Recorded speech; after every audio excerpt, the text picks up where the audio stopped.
오늘은 제 4강 반려동물 국제연구소 ICM의 소장 김베리의 프로필 지나온 발자취에 대해서 한번 강연토록 하겠습니다. 어, 1968년 7월 12일 양력이죠. 음력으로는 6월 16일이고 경남 울산 장생포에서 태어났습니다. 제 기억에는 없는데 제 기억은 이제 한 4살 때 남동생이 태어났을 때부터 기억이 나기 때문에 그 전에 뭐 서울로 올라가고 이제 이런 부분들은 잘 기억이 나지 않습니다. 아무튼 2살에 서울 영등포 쪽으로 올라왔다가 이후에 경기도 성남 남한산성 밑에서 유년 시절 청년기 20살 때까지 그곳에서 지냈습니다. 학교는 장충초등학교, 대경중학교, 장충고등학교 서울에 있는 거죠. 그리고 그때 6월 항쟁이 있었던 게 87년이죠. 87년에 그것도 6월 1일 날 공군으로 자원 입대를 하게 됩니다. 그래서 스스로 자원을 해서 백령도에 배치를 받았습니다. 공군은 기술병이라고 하죠. 공군, 해군은 기술병이고 원래는 해병대를 지원하려고 했는데 원서가 다 떨어졌더라고요. 그래서 다음에 할 수 있는 게 뭔가 물어봤더니 빨리 할 수 있는 게 이제 공군이라고 해서 그래서 이제 공군으로 지원을 했고 그 당시에도 아마 경쟁률이 12대 1인가 16대 1인가 그랬어요. 아무튼 그래서 공군으로 들어가서 대전 탐방동 쪽에 그게 이제 밤나무가 무성하고 6월에 들어갔는데 기억에 남는 거는 진한 밤나무 냄새. 대전이란 지역 자체가 좀 평탄한 지역이잖아요. 그 이후로 아마도 이제 정부 제2청사가 그쪽으로 들어간 거로 알고 있고 아무튼 공군에서 헌병으로 근무했습니다. 3년을 꼬박 했는데 아무튼 조교가 백령도에 갈 사람을 손들어 보라 해서 그 당시 생각으로는 바둑에 좀 취미를 두고 있을 때라 백령도에 가서 바둑판을 백령도 가면 이제 아름드리 나무가 있을 줄 알고 그래서 백령도로 자원하게 된 동기는 그거였습니다. 손을 들었더니 조교가 이상하다는 듯이 쳐다보더라고요. 남들은 다 가지 않으려고 하는데 굳이 섬에 들어갈 생각을 하느냐 이제 이런 눈빛이었어요. 아무튼 그래서 백령도에서 1년 반간을 그러니까 이병으로 들어가서 상병 때까지 백령도에서 근무를 했고 공군은 보통 육지에서 군 생활을 하게 되면 한 달에 한 3박 4일, 4박 5일의 외출 외박 기간이 있는데 상대적으로 섬에서 그것도 이제 최전방이죠. 서해 최전방인데 거기서 근무하는 사람들을 위해서 이제 배려가 2가지가 있는데 하나는 매달 자기가 먹고 싶은 이제 기호식품 이제 그 당시의 돈으로 87년대에 한 10,000원 정도 되니까 지금으로 따지면 한 10몇만 원 정도 되지 않을까 싶어요. 이제 특별 부식을 신청할 수가 있었고 그럼 이제 그게 월 말에 탱고라고 해서 군 군 물자를 나르는 그 배가 있었어요. 그래서 그 배가 들어올 때면 우리 공군 헌병이 나가서 그걸 또 트럭, 그 보급대 그 친구들이 같이 가서 이제 그걸 실어 와서 부대원들에게 나눠주고 이제 그런 역할을 했습니다. 그래서 공군 헌병으로서 백령도에서 20살 때죠. 그 대학을 원래 경희대 임학과, 요즘으로 따지면 산림자원학과인데 거기에 합격은 했는데 그 당시에 집안 사정상 또 과도 사실 저하고는 안 맞는다고 생각해서, 그래서 군대를 갔다 와서 다시 대학을 들어가자 해서 스스로 결정해서 부모님한테 얘기 드리고 전격적으로 군대 입대를 한 겁니다. 그 백령도의 생활은 아주 그 각 지역에서 올라온, 주로 이제 그 서해안 쪽이니까 뭐 서울 쪽 경기도 사람도 있었고, 충청도, 전라도, 경상도도 있었는데 경상도 사람은 뭐 상대적으로 이제 서해안이라 그런지 좀 그 비율이 낮은 편이었습니다. 우리 선임하사, 헌병 선임하사가 젊은 분이었는데 이제 경상도 분이었던 걸로 기억을 하고, 그 당시에 그 충청도 고참들이 좀 뭐라 그럴까, 좀 양반 기질이 있어서 그런가 이제 사람을 잘 대해주고 하더라고요. 그래서 좀 호감을 많이 갖게 됐고, 추후에 이후 대학을 진학할 때 충청도로 대학을 진학하게 된 계기도 이제 그런 그 좋은 고참이었던 그 충청도 사람들에 대한 이미지 때문에 충남대를 가게 된 것 같습니다. 그래서 그 이후에 1년 반이 되면 그 자신이 가고 싶은 곳, 그 나 같은 경우는 사실 그 서울 쪽에 친구들이 있기 때문에 처음엔 수리산, 레이더 기지가 있는 곳 수리산인데, 수리산에 가면 뭐 안양 이쪽이니까 서울하고 가깝긴 한데, 그 당시는 이제 어린 생각에 언제 또 공짜로 비행기를 타볼까 싶어서 그래서 제주도를 신청했습니다. 그래서 제주도에서 이제 나머지 1년 반을 생활하게 됩니다. 그 군대에서도 이제 기수복이라는 게 있는데 기수복이 상당히 좋았어요. 그 백령도 있을 때도 그랬고, 특히나 제주도에 있을 때는 그 1년 가까이 10개월 정도를 이제 최고참으로 생활을 했고, 백령도에서의 추억이라고 하면 이제 그 거기는 외박이 안 되니까 외출, 그 오전 9시에 나가서 저녁 8시인가 9시까지 이제 들어오게 돼 있었고, 그래서 기억에 남는 건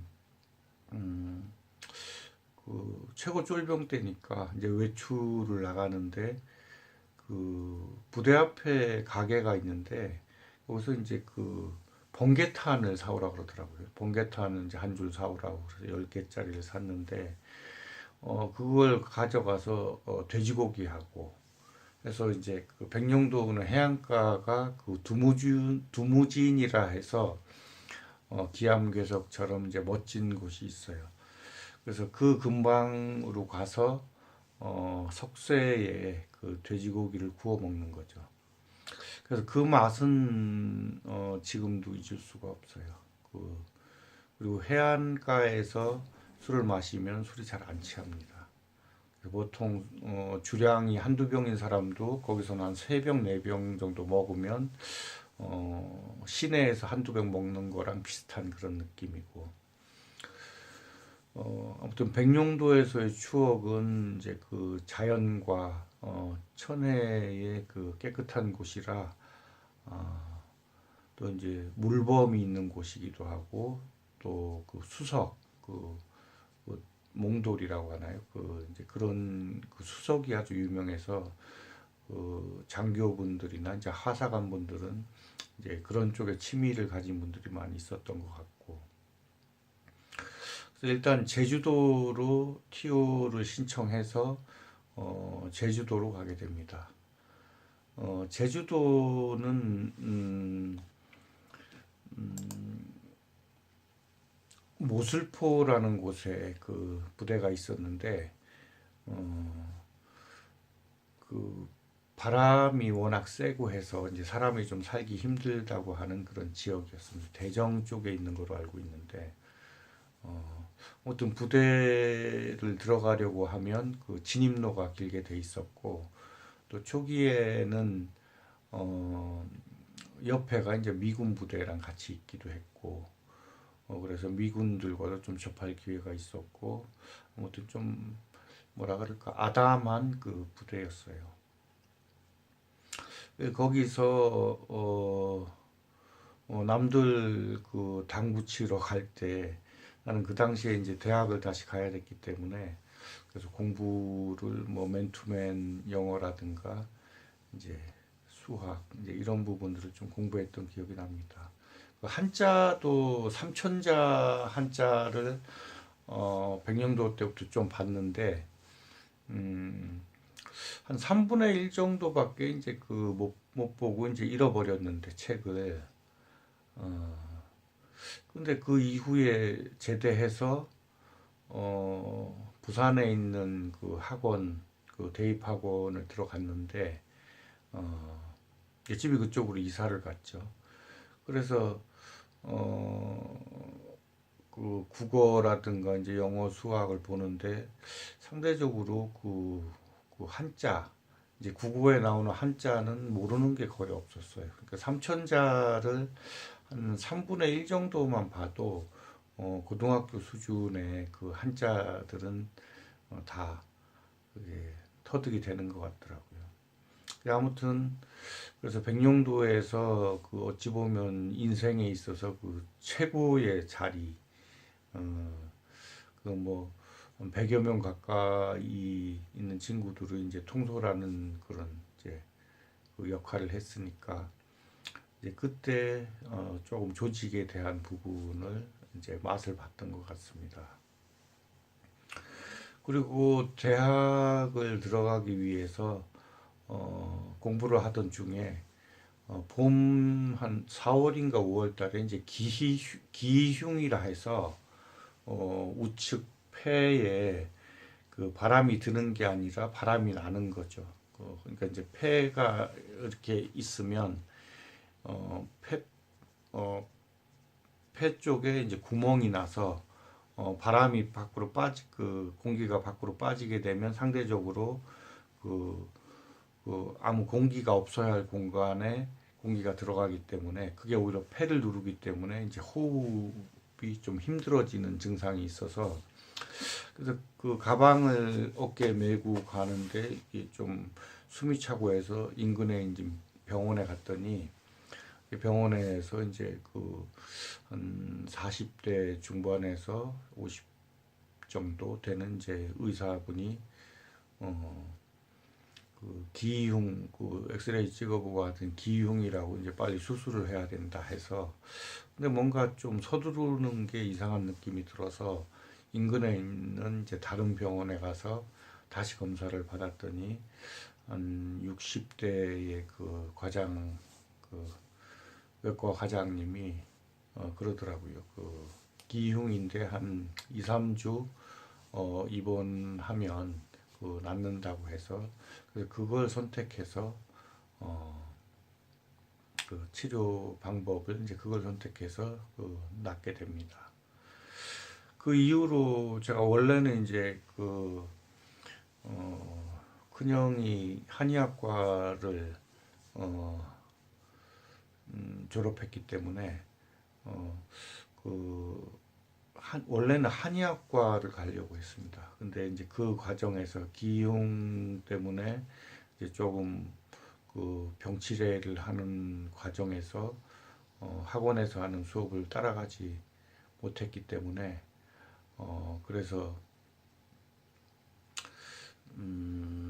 이제 과를 변경하게 됩니다. 그래서 그 이제 제가 어릴 때부터 동물을 좋아했기 때문에 그 수의학과를 택하게 됐고 솔직히 얘기를 하자면 원래 서울 쪽으로 가면 좋은데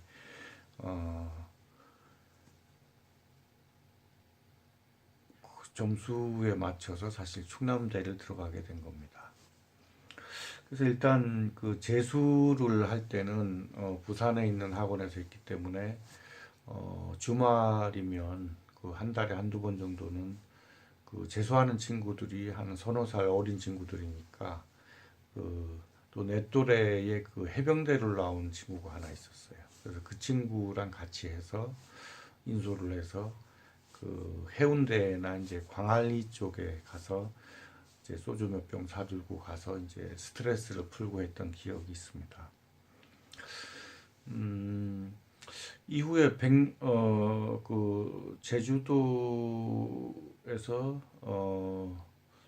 전역을 하고 어, 부산에서 그 재수를 했는데 재수도 사실 1년이 아니고 이제 2년에 거쳐서 했습니다. 몸이 좀 아팠던 것도 있고 해서 그 첫 해에는 이제 워밍업식으로 해서 이제 공부를 했고 그 두 번째 공부를 해서 이제 충남대를 들어가게 된 겁니다. 이제 충남대에서도 제가 사실 공부에 그렇게 재미를 붙인 편이 아니고 이 수의학과라는 곳은 주로 이제 암기 부분, 물론 암기에는 이해도 필요하지만 대부분이 이제 이공계에는 이제 암기가 필요한 부분이 많고 그래서 그 보통 한 C, B 정도 이렇게 그 받을 수 있는 것까지 공부를 했고 그러던 중에 이제 한 교수님하고 이제 좀 말다툼을 하는 바람에 이제 그 권총을 차게 돼서 그 백령도 있을 때나 이제 제주도 있을 때도 헌병이기 때문에 권총을 차고 다녔는데 아무튼 대학교 가서도 또 권총을 하나 차게 돼서 학교를 이제 1년을 더 다니게 됩니다. 그래서 사실 인생을 이렇게 살아보니까 청년기 때의 그 재수라든가 나 같은 경우는 이제 재수도 아니고 그 군대를 갔다 와서 있기 때문에 다른 친구들보다 한 4, 5년 늦게 그 대학을 가게 된 셈이기 때문에 대학교에서도 이제 교수님 중에는 대부분이 이제 기존 예비역이라 해서 좀 예우도 해주고 이제 함부로 대하지 않고 이제 이런 부분은 있었습니다.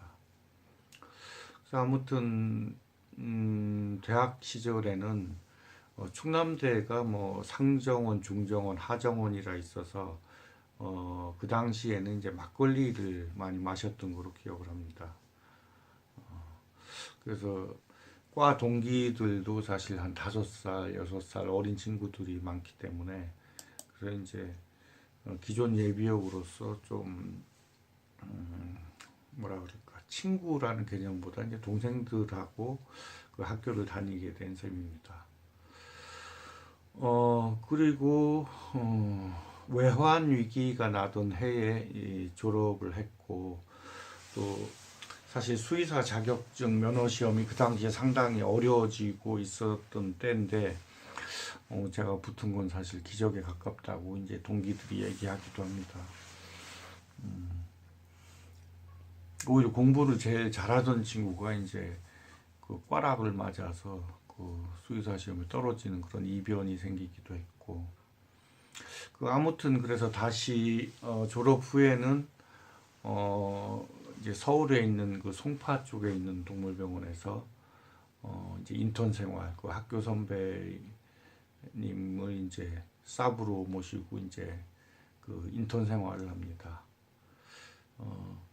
그러다가 인턴 생활 1년을 하고 나니까 동물병원은 그 돈을 버는 곳은 아니구나. 오히려 돈을 벌어서 보조를 해줘야 되는 이제 그런 곳이 아닐까 하는 생각이 들었어요.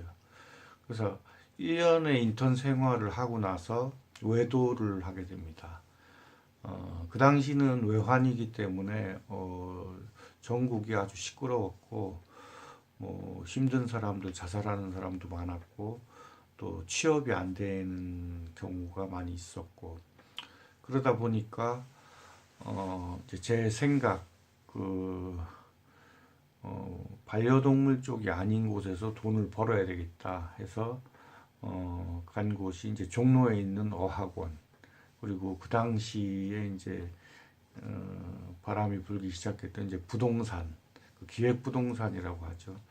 그래서 어학원에서 좀 일을 하고 또 기획부동산이라는 데도 들어가서 이제 텔레마케팅을 좀 해봤어요. 뭐 오래 하지는 않았지만, 그래서 한 1년여 동안에는 이제 그런 뭐 영어를 배우러 온 친구들을 설득해서 이제 그 학원에 다니도록 한다든가, 또 그 부동산에 관심이 있는 사람들에게 그 전화로 그 관심을 갖도록 해서 하게 하는 이제 그런 일도 좀 겪어봤습니다. 그래서 1년 정도 외도를 하고 다시 이제 동물병원을 들어가서 하게 됐고, 한 2년 후에 그러니까 2000년경에 이제 일산의 마두역 쪽에 그, 그 동기와 같이 병원을 오픈하게 됩니다. 근데 그 오픈을 했는데 거기도 이제 에피소드가 많이 있는데, 원래는 주염역 쪽으로 들어갔으면 동업을 해도 그 자리가 좀 큰 자리이기 때문에 했는데, 이제 같이 하는 동기가 그 권리금 1,000만 원, 원래는 1억도 넘는 권리금이 있었던 자리인데 권리금이 1,500인가 있었는데 1,000만 원까지 깎자고 이제 기다려 보자고 하는 바람에 다른 사람이 이제 그 자리를 들어가게 돼서 결국에는 이제 그거보다 한 5분의 1 정도의 상권인 곳인 마두역으로 들어가게 됐죠. 그 역시나 오픈을 했는데 둘이서 생활하기엔 어렵게 돼서 내가 제안을 해서 내가 있던가 아니면 우리 동기 그 원장이 이제 거기를 하든가 이제 결정을 해서, 결국에는 동기가 하고 싶다고 해서 내가 그 지분을 정리해서 그 영등포에 다시 오픈을 하게 됩니다. 그때도 자금적으로 사실 좀 어려운 부분이 있어서 반려동물 용품 영업하는 친구를 이제 사무장으로 두고, 그래서 자본금도 좀 가져오고 해서 어렵사리 병원을 오픈하게 됩니다.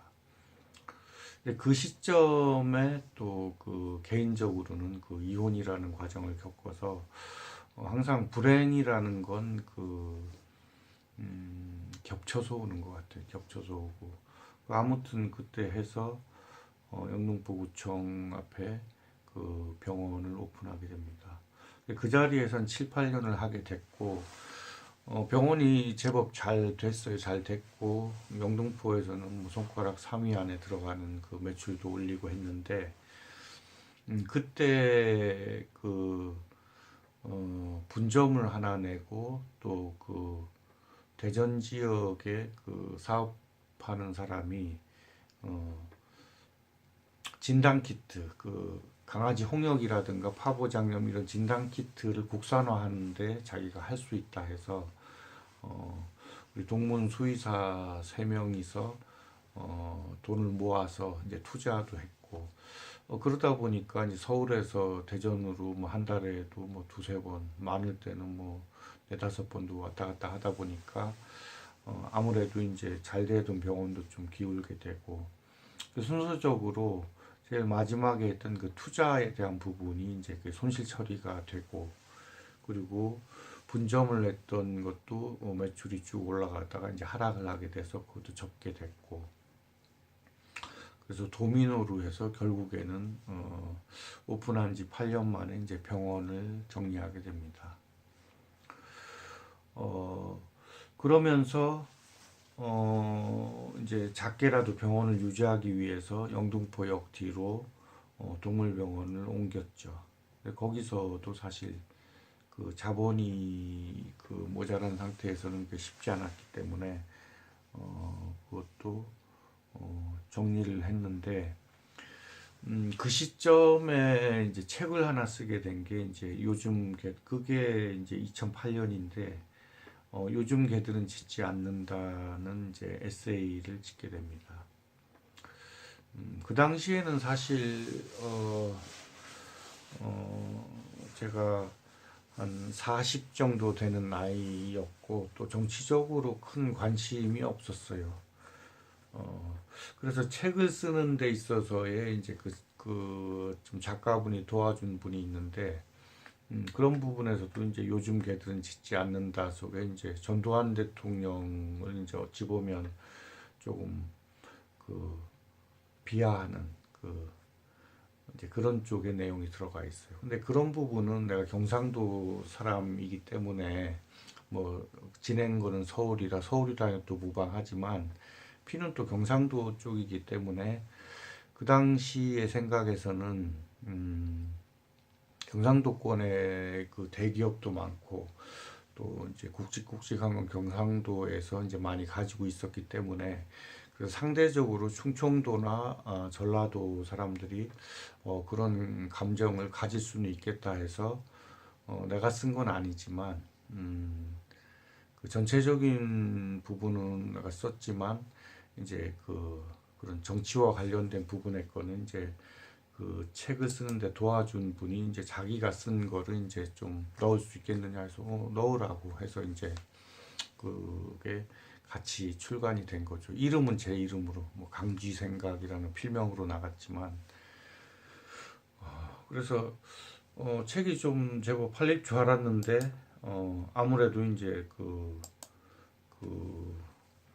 그래도 시대사적으로 이제 큰 역할을 했던 그 대통령에 대한 이제 내용이나 이런 부분들이 그 뭐 검열 이런 게 좀 있었던 것 같아요. 그래서 다른 출판사나 뭐 방송에도 하나도 나가지 않고 YTN의 한 줄 강지생각에 뭐 요즘 개들은 짖지 않는다라고 그리고 한 줄만 나갔던 걸로 기억을 합니다. 아무튼 이 이후로 해서는 제가 또 파산도 한번 이 당시에 이제 2008년에 파산 책을 다 쓰고 나서 이제 파산 신청하고 면책을 받게 되고 그 이후로는 페이닥터로서 이제 몇 년을 이렇게 지내게 됩니다. 그러다가 2015년경에 이제 경남 쪽으로 내려가서 마산으로 갔죠. 마산에 가서 그 이전에 2015년경에 이제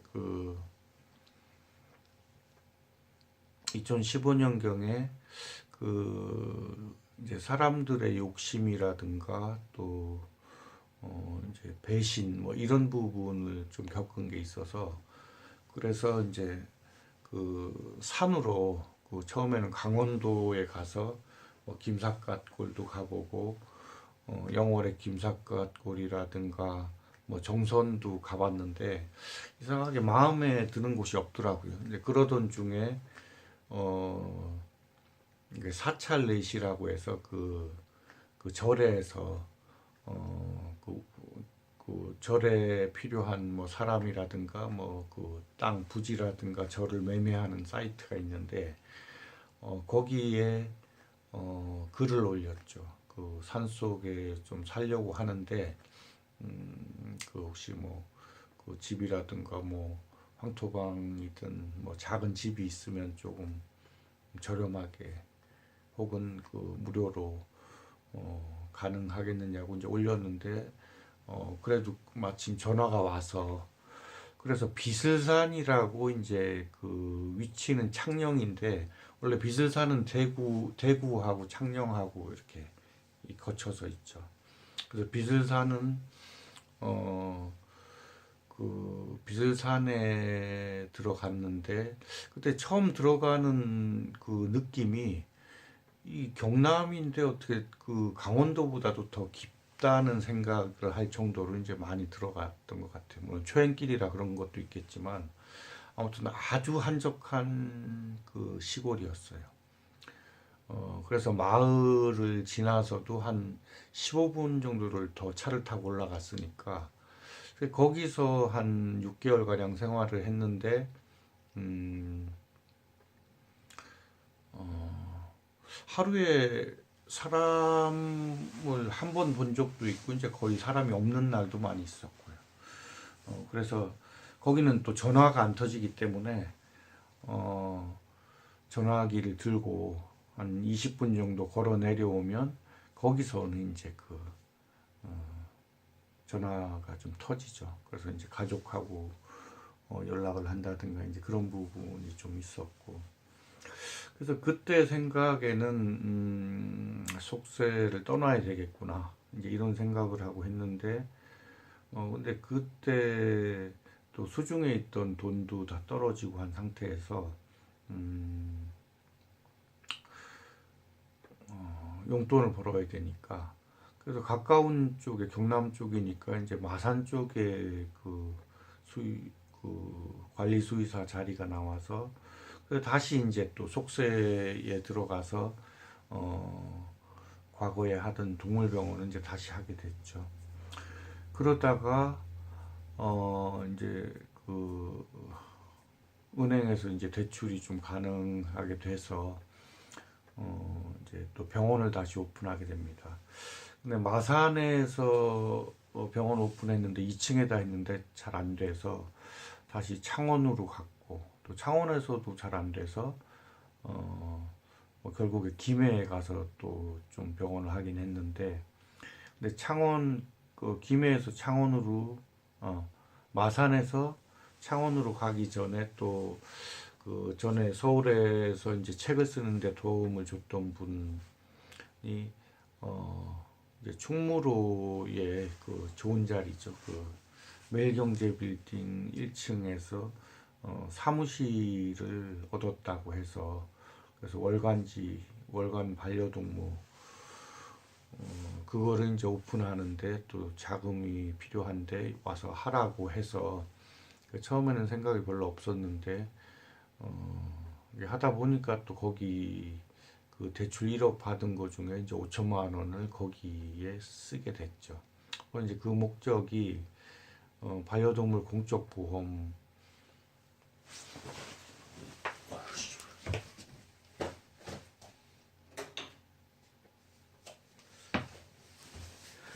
반려동물 공적 보험을 그 이전에는 뭐 대한수의사회에서 그 우리 동료 수의사분들한테는 이제 수의사회를 통해서 왜 필요한지에 대해서 이제 그 글을 올렸고 근데 이제 일반인이라든가 그 반려인들에 대한 홍보 차원에서 월간 반려동물을 이제 발행하게 됐죠. 근데 자본이 많지 않은 상태에서 운영을 하다 보니까 4개월 정도를 유지하다가 이제 그 폐업을 하게 됩니다. 그래서 그래도 이제 그 과정에서 동물 공적보험이 왜 필요한지를 이제 법적인 근거와 또 해야 할 일들 반려동물계 그거를 추스려서 이제 국회 농림부 쪽에 그걸 가져다 주게 됩니다. 18분이 이제 그 농림위원이기 때문에 그래서 그쪽에서 전달을 하고 그래서 이제 최근에 반려동물 부분에서 뭐 TV 프로그램도 많이 늘어났고 했는데 아무튼 그 동물 공적 보험이란 부분은 사실 개인이 하기에는 조금 그 힘이 붙이는 거기 때문에 거기에 대한 인식이라든가 이런 부분들은 이미 이제 사회적으로도 좀 많이 알려지게 됐고 해서 그래서 개인적으로는 사적 부분 그 개인에 대한 부분 기업이라든가 또 정부 지방자치단체 그리고 외국의 나라들의 처음에 반려동물 쪽에 그 난제들을 해결하기 위해서 동물 공적 보험을 주장을 하고 그 이후로는 결과적으로는 뭐 자본주의 사회에서는 돈이 해결을 해야 하는데 그 국내 시장이 워낙 작기 때문에 뭐 2조 원밖에 안 되는 규모이기 때문에 그 예를 들면 서울에 있는 삼성병원이 그 한 해 그 입원비만 한 1조 가량 된다고 해요. 그러니까 그 반려동물 수의료계가 이제 전체 매출이 한 그 정도 되기 때문에 상당히 작은 규모죠.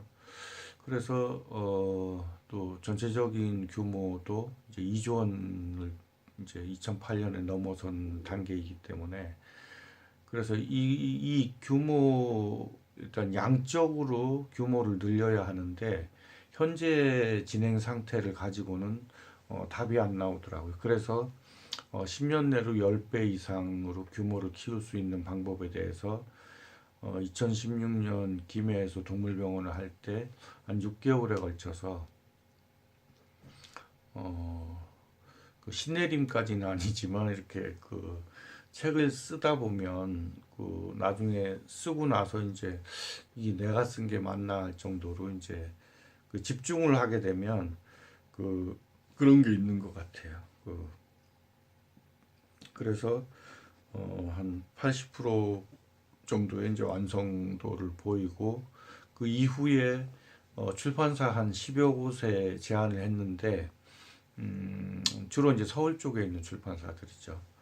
그 우리나라 출판은 좀 열악하기 때문에 그 서울 쪽에 했는데 뭐 100% 완성되면 보내달라고 해서 좀 기분이 상하기도 했고 왜냐면 목차만 봐도 앞으로 다가올 반려동물계의 그 대변화 이제 이런 부분에 대해서 그 눈치를 채는 물론 이제 방송이나 이런 데들은 이제 그 눈치를 채고 이렇게 하고 있는데 출판사 쪽에서는 그런 게 약한 것 같더라고요. 그래서 그 당시에 출판을 시도하려고 하다가 좀 기분이 상해서 출판을 하지 않고 현재는 이제 산중에 들어와 있는데 계속 그 보강 작업을 하고 있죠.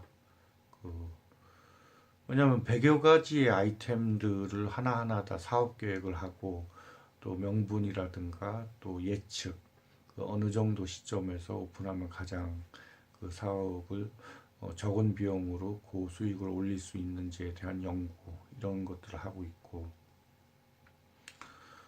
그래서 오늘은 반려동물복지연구소 김배리 동물의사의 프로필에 대한 부분입니다.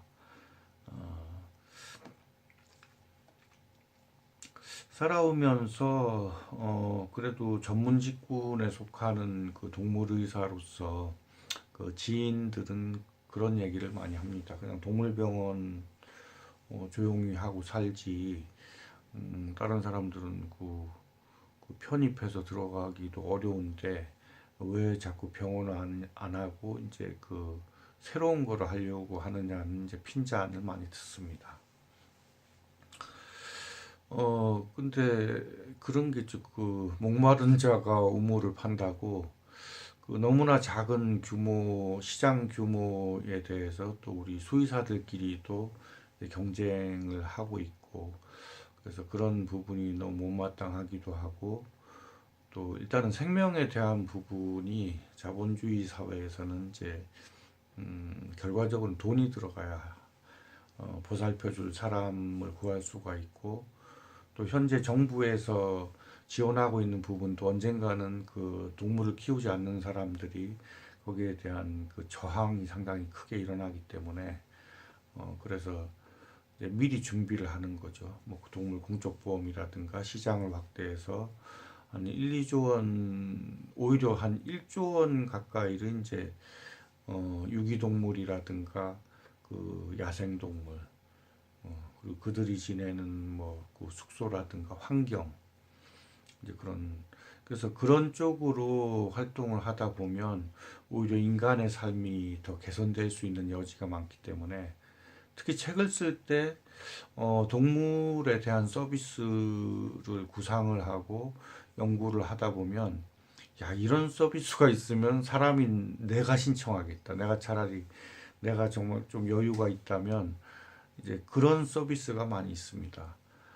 그래서 제가 예견을 하건대 뭐 일본에서는 이미 그 아동복이라든가 이제 애들을 많이 안 낳으니까 그게 이제 반려동물 쪽으로 업종을 변경해서 이제 반려동물 옷 쪽으로 이제 해서 오히려 이제 더 잘 나가는 회사들도 많아지는데 단순히 이제 그런 제품 의식주와 관련된 것뿐만 아니라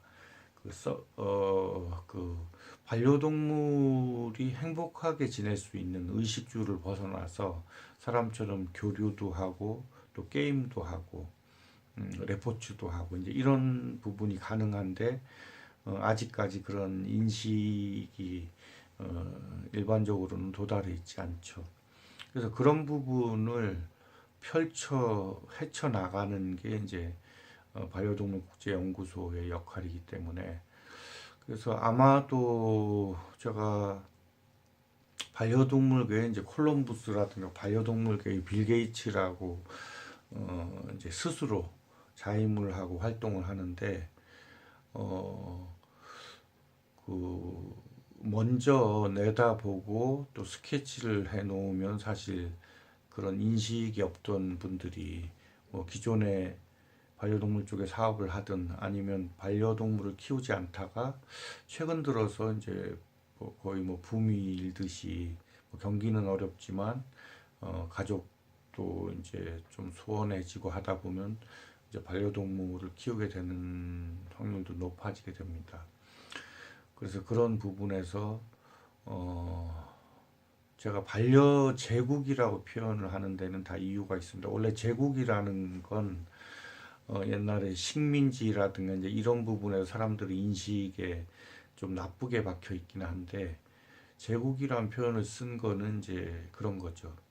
그 생명이라는 부분을 관장할 때는 그때는 좀 절대적인 어떤 힘이 필요하기 때문에 그래서 반려제국이라는 표현을 쓰게 된 겁니다. 그래서 반려제국이 IT 제국하고 견주어서 작은 부분이 아닙니다. 왜냐하면 반려동물은 흔히 키우는 같이 사는 반려동물이 개, 고양이도 있지만 그 외에 수많은 품종들이 다 반려동물이 될 수 있습니다.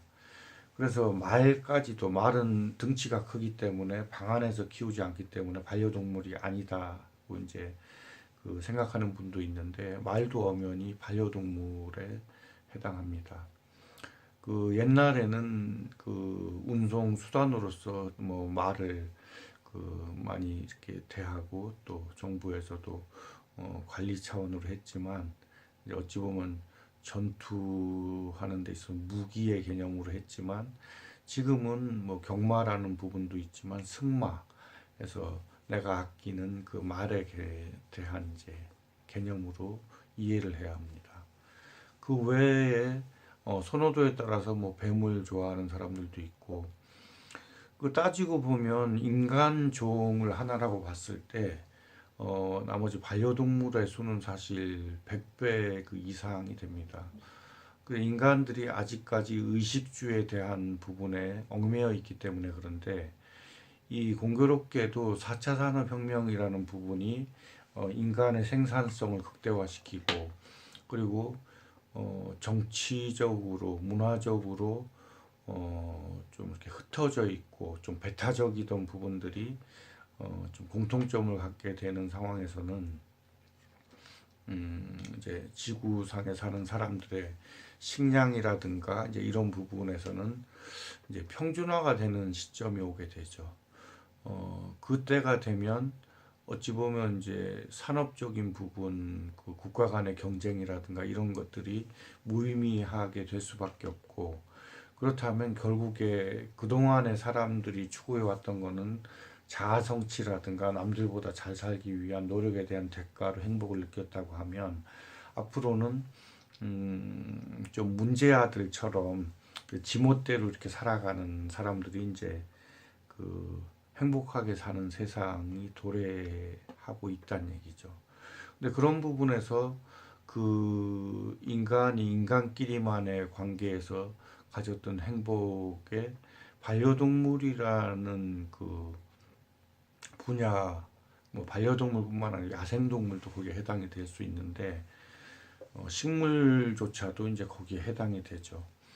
그래서 특히나 한국의 경우는 이제 도심에서 집중적으로 살다 보니까 자연과의 교류가 사실은 외국에 비해서 좀 많이 떨어져 있는 형편이죠. 그러다 보니까 삶의 질은 낮아지게 되고. 그래서 지금 시점이 한국에 있어서 뭐 정치적으로 시끄럽기도 하지만 오히려 위기가 기회로 올 수 있는 상황이기 때문에 앞으로 그 사업적인 부분에서 뭐 돈뿐만 아니라 어떤 의미, 사업을 하는 의미와 또 그 부분이 사회에 미치는 영향, 한국에 미치는 영향과 전 세계에 미치는 영향을 따져봤을 때 반려동물 산업은 뭐 IT 제국이라든가 또 이어 다가올 그 4차 산업혁명에 비해서 결코 작은 규모가 아니라는 걸 인식하셔야 됩니다. 그래서 제가 어제는 후원에 대한 그 영상을 올리기도 했는데 뭐 주변에서는 그런 얘기를 합니다. 그냥 동물병원을 하면서 해도 되지 않느냐. 제가 해봤죠. 뭐 산에까지 들어갔다가 다시 사회에 나와서 또 사회 관련된 일을 하고 있는데 동물병원을 하면서 이 일을 추진한다는 건 사실 쉽지 않습니다. 그래서 현재는 이제 가족으로부터 이렇게 좀 용돈을 받으면서 생활하고 있는 입장인데 또 산중에 있기 때문에 그 돈벌이를 하러 나가는 것도 사실 쉽지 않습니다. 여기서 뭐 도심으로 가려고 하면 2시간, 또 서울 쪽으로 가면 4, 5시간을 가서 해야 하는데 일에 대한 이제 집중도가 떨어지고 그 도심에서는 제가 생활이 좀 어렵습니다. 그 한번 그런 사람에 대해서 딘 적도 있고 그렇다고 또 사람을 싫어하지는 않습니다. 그 사람을 좋아하고 또 술도 좋아하는데 이제 좀 제어를 못하는 그런 부분이 있기 때문에 오히려 산중에서 제가 궁극적으로 해야 하는 반려동물 국제연구소를 키워나가는 그런 작업을 하고 있죠. 그래서 이제 어제 후원자가 필요하다. 또 이제 뭐 1에서 10만 원 정도 정기적으로 해주는 분이 한 몇십 분이 생기면 오히려 그 연구 결과에 대해서 그걸 사업화하고 할 때는 이제 그분들에게 우선적으로 이제 그 사업을 제안하고 또 성공할 수 있도록 ICM의 그 3대 목표 중에 하나가 중산층 반려인들이 중산층으로 되는 그 중산층이라 하면 얼추 연봉이 한 1억 이상 되는 정도 그걸 얘기하는 건데 아이템 중에는 적은 자본으로도 그렇게 할 수 있는 아이템이 많이 있습니다. 그래서 이제 그 후원에 대한 부분을 얘기 드렸던 거고 그리고 반려동물 국제연구소는 연구소의 설립을 도심이 아닌 그 산중 그 한적한 전원 쪽에 그 설립을 하려고 합니다. 왜냐하면 앞으로 지금도 이제 한국인 중에 그 특히 제 나이 또래 뭐 50 전후의 사람들은 이제 삶에 대한 지친 부분도 있고 또 그 반평생 이후에 또 새로운 삶을 찾는 사람들이 많아지는 추세이기 때문에 도심의 삶도 뭐 다이내믹한 부분이 있지만 또 이제 한가로운 그 전원의 그런 풍경 이런 것들이 조화를 이루는 게 낫기 때문에 오히려 지금은 이제 그 연구소 자체를 여기에 설립하는 게 맞다고 생각을 합니다. 그래서 설립 자금과 그 연구원도 이게 반려동물 국제연구소라고 칭한 이유가 그 각 대륙별로 이제 한 명씩 선발해야 하기 때문에 그래서 초기 자본이 좀 100억 가까이 들어갑니다. 그래서 여기에 뜻이 있는 분이 계시면 언제든지 제 블로그나 유튜브 댓글에 남겨주시면 되고, 궁금한 부분에 대해서는 제가 틈틈이 이제 올리는 동영상을 통해서 조금 더 이해가 쉽도록 이렇게 하도록 하겠습니다. 요즘에 새롭거나 또 이제 흐뭇하고 의미가 있고 이런 부분이 사회에서는 별로 없더라고요.